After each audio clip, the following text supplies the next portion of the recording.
Welcome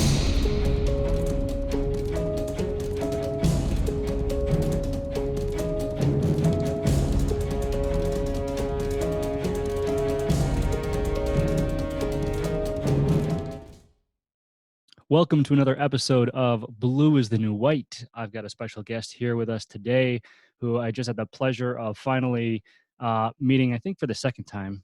We met So, briefly about a year ago, but for the second time in Miami at the Fed conference that he helped put together with Rich Malachy and the entire crew over there.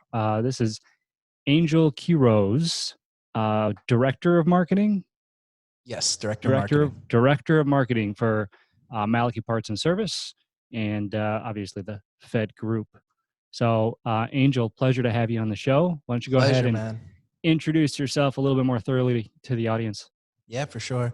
So my name is Angel Quiroz. I've been doing marketing, graphic design, branding for about 8 years now. I've been at Malachy now for 2 years, and my main passion is really just seeing an industry that really needs to focus on their messaging and really just bringing that out to the light. So that's what I've been concentrating on doing here.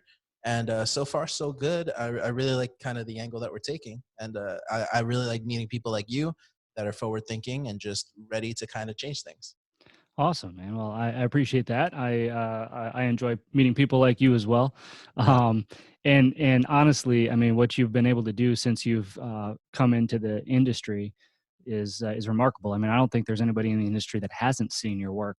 Oh, wow. Which is pretty cool. I mean, you guys are just everywhere, obviously, and you know what? It's cool. It's fun to see the evolution of the videos from when you guys first started. Right. And like you could tell you were kind of feeling it out, what editing works, what doesn't, and Yeah. now, a couple years later, has it been a year? A little over a year, right? Like year Yeah. and a It's half? been over a year. It's Yeah. pushing 2 years now. Pushing 2 years. Yeah. So, Yeah. it's really cool to see how it all evolves. And honestly, that's what the industry itself needs is, the evolution. We talked about it in Miami on the panel Yeah. with the balance between entertainment and education. Which I And just have to say, man, when you leading the panel, you're a very gifted host oh, as far as geez. podcasting and panels and all that stuff. Your speech was great too. I think you have just like a natural curiosity for people that really comes across when you do these kind of things. So I'm Oh, happy man. that you're doing it, man, and you're really like doubling down on it. It's really cool. Thanks, man. I appreciate that. My natural curiosity gets me in a whole lot of trouble, but it's all right. It's okay Well, because, it gets everybody into some trouble, right? yeah, people don't Little like troubles. There's answering nothing wrong silly with a little questions. trouble. Well, right on. So I'm curious, Angel. I know we had a kind of a personal discussion about this in Miami, but I think it'd be cool for our listeners to understand kind of where you were and what led you into the position that you're in now. Like, is this an industry that you were looking at for a while before jumping in, or is this something you kind of fell into by accident but stayed on purpose? So totally half-assed backwards by accident fell into this. Had no idea that this industry even existed. And the way I kind of found my way into it was I had a friend who is from Bayonne and she recently moved to Puerto Rico. But she mentioned me to the Bayonne Chamber of Commerce to speak at their Chamber of Commerce event about digital marketing and social media for small businesses. One of the people at that event was Rich Malachy, and we just so happened to be sitting at the same table. So we ended up just kind of hanging out. I did my talk, whatever, he liked it, and then we ended up having a few, kicking a few back, and just kind of got to talking. From there, he hired me for a couple of videos here and there, Christmas video for the company. And eventually he brought somebody on that was supposed to be doing what I'm doing now. That didn't really work out, and he missed one big event, which was when Rich got asked to go to Gary Vee. For those of you that don't know Gary, he's like a very famous digital marketer, one of the biggest names in the industry. Rich got to go on there for like 15 minutes and talk to him, and he wanted somebody there to document it. So eventually, just after talking for a while, he invited me to go with him, and from there on, he became my client, and that led to, why don't we just partner up together, come on full time, and we'll try and do something within the industry. So that's how that happened, and now here I am. Oh man, that's cool. That's cool. So what was it that intrigued you about, coming on and filming this kind of stuff? Because, I mean, there's a lot of people out there that love to do what you do, with the videography and the editing and the marketing and stuff like that. But I don't think a lot of them are looking in this particular space. And I mean, neither were you. So Right. what kept you around? What intrigued you about this industry? So at first it was, just meeting Rich and hearing his take on the whole idea of a blue collar industry and him. And I thought it was interesting that he would be wanting to, document everything that he's going through in that industry. My dad was a mechanic for 50 years. He had his own place, I think, for his own mechanic shop for, I think, 30 years or so. So I grew up seeing a blue collar workers very much in their element and very much working hard every single day. So I've always had like a really profound respect for them and just understanding how much work goes into every single day for them. And I thought it was just a great opportunity. Like once I really figured out what the industry was and what it was really about, I thought it was just like an amazing opportunity to share something with the world that just hasn't been touched yet. I mean, at that point, you're looking at like Bobby said on our panel, you're looking at a blank canvas in this Mhm. industry when it comes to digital marketing. And I just thought it was such a great opportunity to highlight that and put it on a national level, put it in the mainstream somehow. If I can be the person to do that, for me, it was more about it being a worthy cause than it was about doing something cool, right? Because everybody in digital marketing wants to be cool. So Well, that's cool, man. That's a really good answer. Blazing new trails, if you will. right. That was my high school mantra. You know. Blazing new trails. I like it. Yeah. Well, my high school didn't have walls either, so take it with a grain of salt. But no, that's really cool. So, what do you where do you see it what do you see it evolving into? And maybe that's a loaded question because you may not have even seen it evolve, to the point that it has, the point that you've taken it. But moving forward in the industry, I know we're trying to get a lot of people to kind of jump on, this marketing train and really get the name out there and the uh, everything within this industry. They're trying to get Right. it out and into the open. But I mean, to be quite honest, you're one of the people that are leading the way. So where do you see it going? So I think the answer is twofold for me. Personally, selfishly, I really want to see an industry where each company has a creative team within it to be able to fulfill their vision. And I think if we all did that collectively, the industry would be seen by a lot more people, especially these kids now who don't watch any television. They're just on their phones, they're on their tablets. So for me, selfishly, I wish I would have had something like this when I was first graduating art school or even before that. And I knew that I could go somewhere and people would not only train you, but they would be willing to let you explore your own creativity. So just seeing an industry in the future that really embraces the creative side as a part of their vision, that would be my big thing. But then on the other side of that, as far as the business goes, the way the channel partners interact and stuff, I just really want to open up lines of communication. I want to be able to see um, people have different kinds of conversations online that may have only happened once a year at a conference or at every other year for the bigger conventions. So that's really my personal goal, is to just be able to get everybody to not to get along, but to have discourse and find solutions. Yeah, that makes sense, because everything is kind of closed off right now, Right. I think we've talked about it before. There's walls that are put up between the businesses within the industry, Right. and it's only a matter of time before those barriers get broken down, and who better to do it, right? Right. But Right. that's really cool. So with that being said, do you think that there is anybody or any situation that that shouldn't be broadcasted? Do you think that, because let's be honest, a lot of people in this industry call them dinosaurs. All right. I mean, and I mean, no disrespect by that, I just mean I didn't like, say that for the record. yeah, right. No, but it's true, right? A lot of Right. them are, Right. and my dad is one of them. I love him dearly. He's an excellent father. But before I came out of the company, he wasn't even accepting credit cards. So Wow. it's like, and that's a big majority, I think, of the ownership, Right. of the company, and a lot of that. it comes with closed mindedness. You know what I mean? And again, no disrespect, it's part of the generation and how they were brought up. But Of course. do you think that, I know that they see a downside to this? Do you Of see a course. downside? I think that social media is a double-edged sword. Uh, there are, in some ways, it can absolutely be very beneficial, but if placed in the wrong hands, if you hire the wrong person, it could really damage your reputation. It could damage your the way your company is looked at. But I think that's not a comment on social media as much as it's a comment on the human experience, right? As the human spirit, or whatever you want to call it. Gary Vee always says a line that I really take to heart, because I get attacked for being on social media a lot. Um, Social media isn't it's just it's exposing us. It's not really changing us, right? So Yeah. I think for me, that's really what it's about. It's like there's so many things that inside of each one of these companies, whether you're a service company or anything else, there's so many little things you're obviously not going to want to share, and that's your prerogative. it's really about it's really about saying that you have the control over your own marketing and over your own video. I think that's really what's important.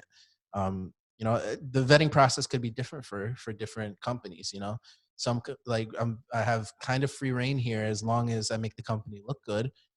We can get a little wacky, a little fun, a little crazy, but some other companies may not want that to be their message. So those companies are free to put out whatever it is that they see fit for their industry, or for their market. And I think that's the beauty of it. It's the barrier to entry is so low. Yeah, no, I think that's a really good point and a really good answer. Because you're absolutely right. People are who they are. All social media does is expose that. Absolutely. It goes back to that saying that money doesn't change people. Yeah. It only, well, how does it go? It only brings Exposes to them. light, Yeah. exposes them, who they really are. Right. And the same is true with social media. It's definitely a power to be wielded Yeah. carefully. Yeah, I You mean, know. it's a supplement. It's not the core of your business, and it shouldn't be the core of your business. I think people who love social media tend to want to be in digital marketing, and they want to be social media managers, but that's not necessarily the only path. It's supposed to be attached to your business and be attached to your skill or your craft, and heighten the awareness of it. It's not supposed to be something that's the core of everything. And I think those are kind of anomalies, like Gary Vee, Ty Lopez, all these people. They're one out of a bunch of people to do what it is that we all think of as digital marketing. Yeah, absolutely, and obviously they have a huge impact as well. Right. And I don't think anyone really still understands what Ty Lopez does for a living, but I, You I got think he me too, prefers man. it that way. Yeah. But Very true. actually, to that point, that's a testament to the power of social media, right? He Yes. he's accomplishing what he wants to accomplish with it without Yeah. exposing too much of himself. I've seen interviews of him as well that he refuses to tell anybody what he's worth. Oh yeah, yeah. I think it's a very weird comment on our society and the way that we deal with fame, like the mere exposure effect. Just because you've seen somebody over and over again, you start to kind of trust them a little bit, even if you don't realize it. You're just becoming a little bit more comfortable with them as a person existing near them. So it becomes easier to capitalize off of that. But that should be used to build your core business, not to just be a business in itself. And that's just my opinion. Um, Absolutely. And you said something that resonated with me right then and there, and that was trust. right. Just being able to see somebody and hear what they talk about, and as long as, they come across as a genuinely good person, that bond will start to be built, and that is imperative in this industry because Yeah. there's such a lack of trust, I think, between a lot of end users and service providers, and it goes both ways. Yeah. But, again, I think in the panel we talked about the fear of the unknown, and that's really what it boils down to. It's an unknown industry, so people don't trust it because they don't understand it. Yeah. So if we can get the word out, if we can start having conversations like this, bringing to light what the industry actually is, Right. it'll help strengthen that bond, hopefully more so than just between the vendor and the customer, but also between the career and the student, right? Yeah. Yeah. The career and the student dynamic is really important to me. just because, having gone to college and not really used what I've learned, it hits a sore spot with me to say that there's an industry that's this amazing where you can build a life off of. But I forget what the point before that was, but I had a thought on it. I can't remember what it was though. But yeah, it's really just, for me, it's so important to be able to, oh, that's what it was, improve the communication between service companies and end users. I don't think there's any better way than having an end user at their own leisure look at your company however it is that they want, whether that be on YouTube, Instagram, Facebook, and really see, okay, what are these guys actually about? Who am I really getting into business with? And that I think is one of the biggest benefits of social media, is that it allows people the freedom to choose whether or not they like you before they even get the chance to meet you and do business with you. Yeah. No, that's a really good point. On the topic of college, what did you go to college for? So I went to college. I started at IADT down in Tampa, and I went to school for fashion. Now, I didn't realize at the time that fashion had a lot to do with sewing. Like, I thought I'd be able to design stuff, and just it would just happen magically. But it's like editing with digital marketing. You have to know how to sew for fashion. So I failed out pretty quickly, moved back up to Jersey, and pursued graphic design because I thought that was a better suit. It ended up being a way better thing for me. So, I definitely still am paying for those years of fashion school. But hey, you live and you As learn. so many people are, right? Yeah, I'm exactly. sure. So many Um, English majors. yeah, right. And so little Starbucks positions to fill. No, I'm just kidding. I'm kidding, everyone. Kidding. Um, Yes. no, but that's interesting because we hear that narrative a lot, and Right. ultimately that's what led me to write the book, and to talk so much about what I talk about. And I think it's important to spread that message. Especially with the perceptions piggybacked on the skilled trades. It's not just the issues that we talk about and see with college and degrees and stuff like that. It's coupled with the perception of the industry itself. So you said your dad was a mechanic. Yeah. So what was your perception of this industry or even any trade industry before you became a part of it? Uh, it was an afterthought mostly. My growing up, my dad wouldn't teach me to work on cars, and he wouldn't teach me anything because his mindset, like, he's an immigrant from Peru. He came here in the 70s, to New York City at that. So his mindset was, if you don't ever have to work in a garage, you're not going to work in a garage. So he would want me to, instead of being there, he would want me to do other things, go to college. It's the first generation American curse of, like, your parents want you to go to college no matter what Hmm. because they work so hard to get here. um, but for me, I still had the, like, observational respect for the blue collar world because seeing just like what my family went through with that, it wasn't like I took it for granted. I understood that it was something that was beyond my capabilities, and I think that's why I respect it, because I know, for me, I can fidget with all these little things and make cool videos, but at the end of the day, these guys are down on their knees, like, just fixing things and making them work and bringing companies back to life, and that was such an admirable job for me. So I was fascinated by it, and just the artist in me was just like, I'd love to capture this and put it out somewhere. Nice. I wish I had an artist in me, but no, that's really cool. And I think you're right. You hit on something there. He was an immigrant that came from Peru, and Yeah. and a lot of times when that happens, it's on the promise of a better, brighter future for Yep. your family and your children and everything else. And part of that whole pretty package is the ability to get a college education, Yeah. right? And it's because that's what they were sold. And at the time, like I said in my talk, at the time it was good advice, Right. because in the 60s and 70s, that was the thing. I mean, you had a college degree, you could get a stable job, you could take that, and it actually had an ROI attached to it.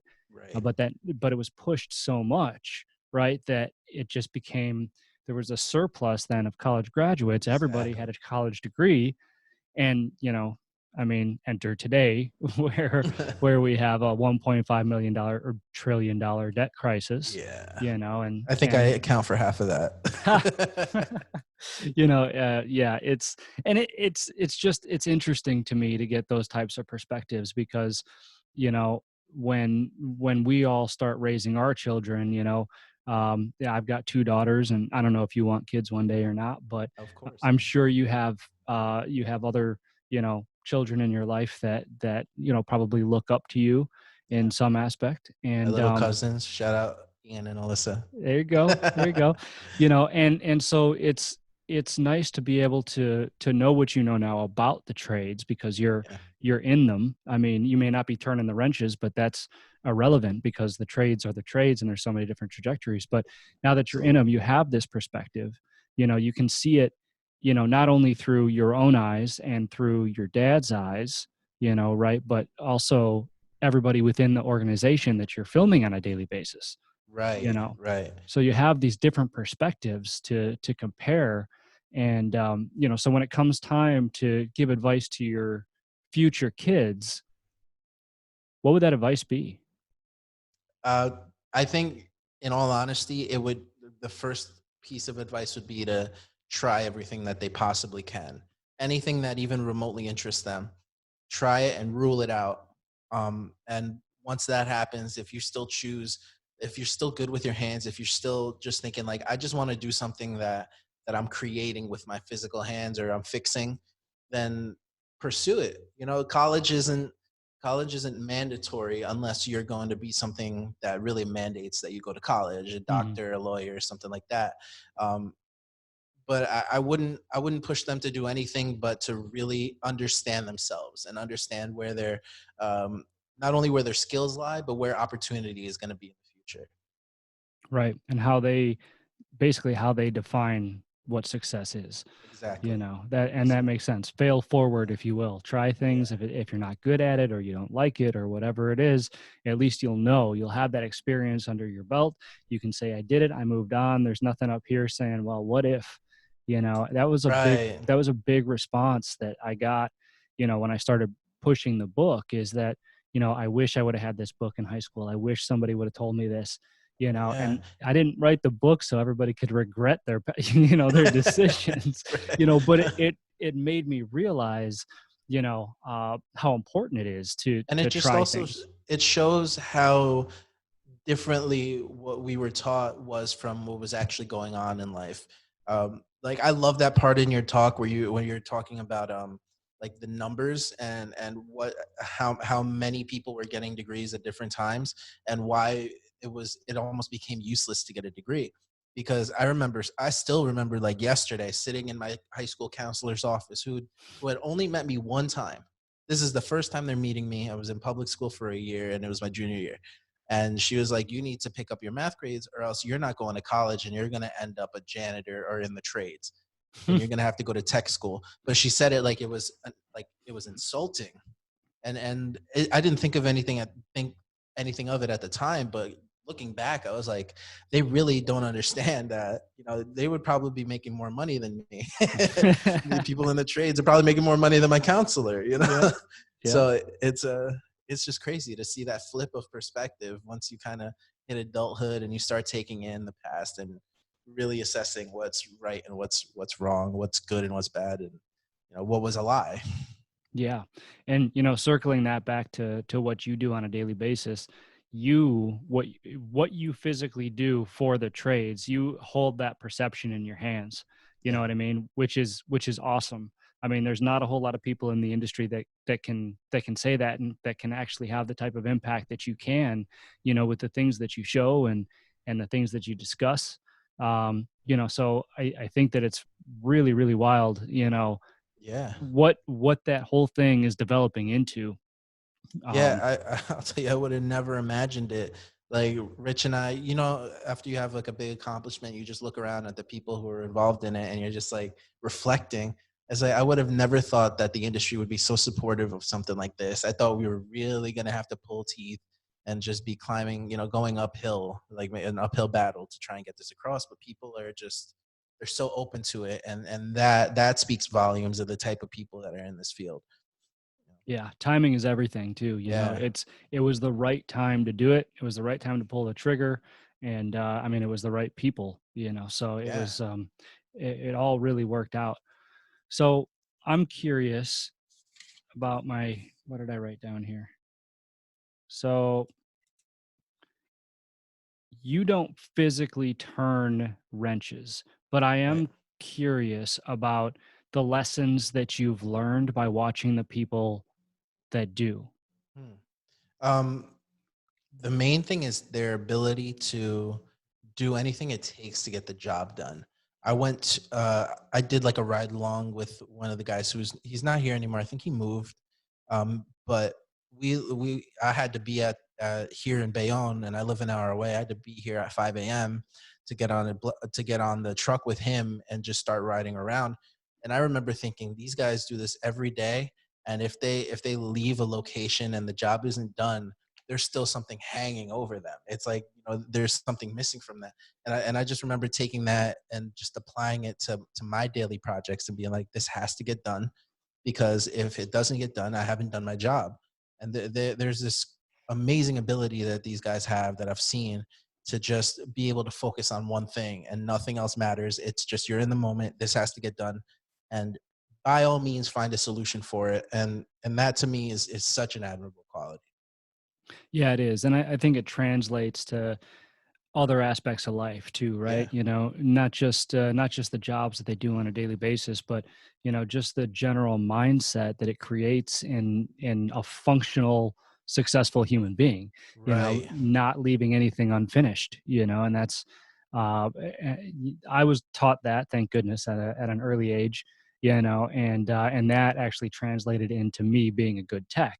And me being Right. a good tech just reinforced it for other aspects of my life, like writing a friggin' book, I mean, I guess, if you want to get down to it, but, Yeah. um, Yeah. so, Writing is not an easy task for sure. so I think that that's an important quality to remind kids these days, about the trade, something that it builds kind of like the characteristics, that I talked about. So, how can we use this media? A lot of it revolves around, and I'm happy to see it starting to shift a little bit, but a lot of it revolves on marketing from a company to a consumer standpoint. But Right. like we talked about before, how do you think this marketing? How can we market to students? How can we get students interested in this, in that generation, Generation Z, or Yeah. whatever the new generation is, if there's a new one yet? How do we get them interested in what we do? What do we show? There's so many options. I think it's hard to pick just one, and it has to really be individualized to what's important to you. For me, looking on a super macro scale, like zooming out the lens as much as possible, what I see happening is, like, I posted about it on LinkedIn today. Uh, the milk industry in the 90s created the Got Milk campaign. And it wasn't, any specific brand of milk. It wasn't a certain company. It was the whole industry saying, our sales are overall down. We need to band together and make sure people know that they need milk.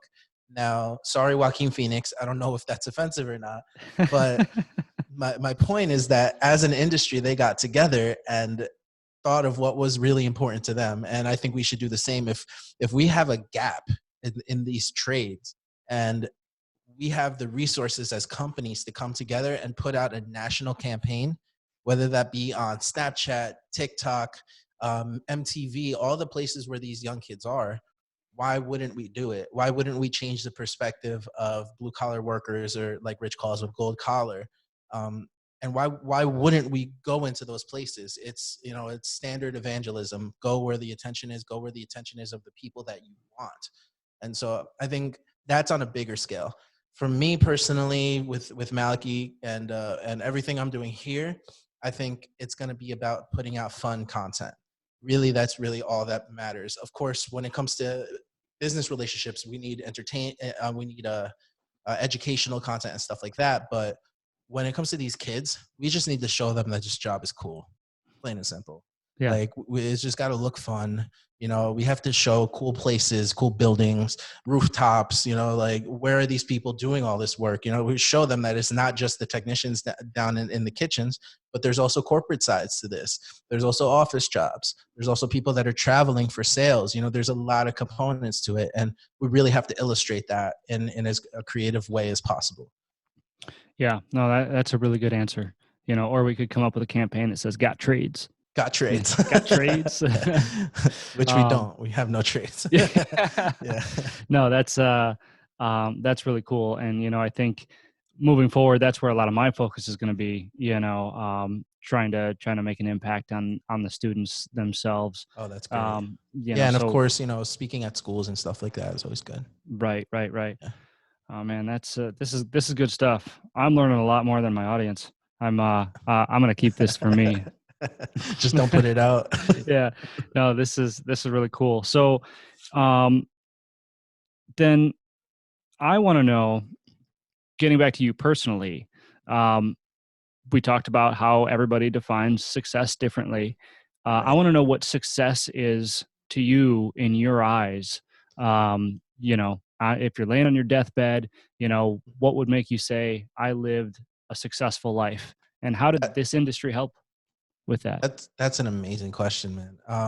I think first and foremost for me, like I want to live a life without regret, and I want to live a moral, virtuous life. I'm a very faith oriented person, and I think for me, looking back on my life on my deathbed, it's going to be, uh, was I living in my purpose? Did I impact anybody's life for the better? And was I consistent with the way I interacted with others? Was I good to other people? And I think this industry's helped me just dramatically by just seeing some of the amazing people that are in this industry, and interacting with them and learning from them how open they are to share their wisdom, how open they are to really talk about their life experiences. And I want to take some of that. I also want to take just like the absolute crazy work ethic that these people have, and just and put that in myself, because I grew up a spoiled kid. So I want to take that and be able to change myself for the better that way too. So the way I define success: living in my purpose and being good to others and being steadfast in my faith. That's awesome.